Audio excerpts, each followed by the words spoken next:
அந்த காலத்துல ஒருத்தரை விசாரிக்கிறதே வித்தியாசமா இருக்கும். உனக்கு எத்தனை பிள்ளைங்கன்னு கேட்பாங்க. இவரு எனக்கு 4 பிள்ளைங்கன்னு சொல்லுவாரு. அதுக்கு அவரு கேட்பாரு, உனக்கு பிறந்தது எத்தனை, ஊருக்கு பிறந்தது எத்தனைன்னு கேட்பாரு. தப்பா நினைக்காதீங்க.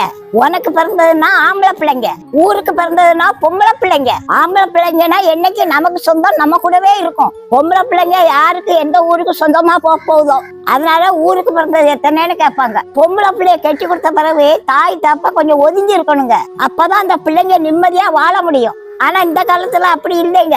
தாய்க்காரி போன் போட்டு மணிக்கணக்கா தினமும் அவட்ட பேசுவா. செல்லக்குட்டி உன் மாமியார பார்த்தால ராட்சசி மாதிரி இருக்கு, ஆரம்பத்திலேயே விட்டு கொடுத்துறாத, அவன் தலைக்கு மேல ஏறிடுவா. அவன் 1 கேட்டானா நீ 9 கேட்கணும். உன் நாத்தனார் ஒருத்தி வருவாளே, அவ மூஞ்சி கூட பப்பாளி பழம் மாதிரி இருக்குமே, அவட்ட எச்சரிக்கையா இரு செல்லக்குட்டி. அப்ப அவன் புருஷங்கிட்ட துட்ட கறந்துருவாமா. மக அங்க இருந்து சொல்லுவா, வேலை வேலைன்னு வேலை தாங்க முடியலமான்னு சொல்லுவா. அட செல்லக்குட்டி உன்னை எப்படி பொத்தி பொத்தி வளர்த்தேன்னு சொல்லுவா தாயி.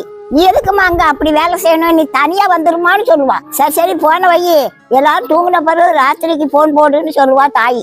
ஆக மொத்தத்துல புருஷன் பொண்டாட்டி அன்பா இருக்கதா தாய் போன் போட்டே பிரிச்சிருவா. வாரத்துல 3 நாள் இவ தாய் வீட்டுக்கு போயிருவா. இந்த தாயால புருஷன் பொண்டாட்டி இருக்க உறவுலயே விரிசல் வந்துடும். பொண்ணை கட்டி கொடுத்த பிறகு தாய் தாப்ப கொஞ்சம் ஒதுங்கி இருக்கணும். அப்பதான் அவங்களுக்குள்ள இருக்க அன்பு பலப்படும். நமக்கு எல்லாமே நம்ம புருஷன் தாங்க என்ன அவளுக்கு வரும்.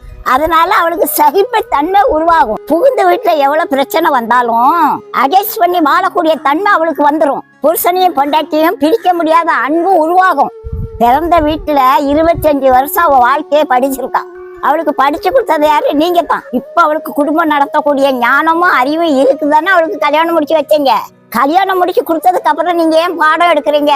பரிசு எழுத இடத்துல பாடம் சொல்லி கொடுக்கறது தப்பு. கடவுள் நல்ல ஆலோசனை கொடுத்துருக்காருங்க.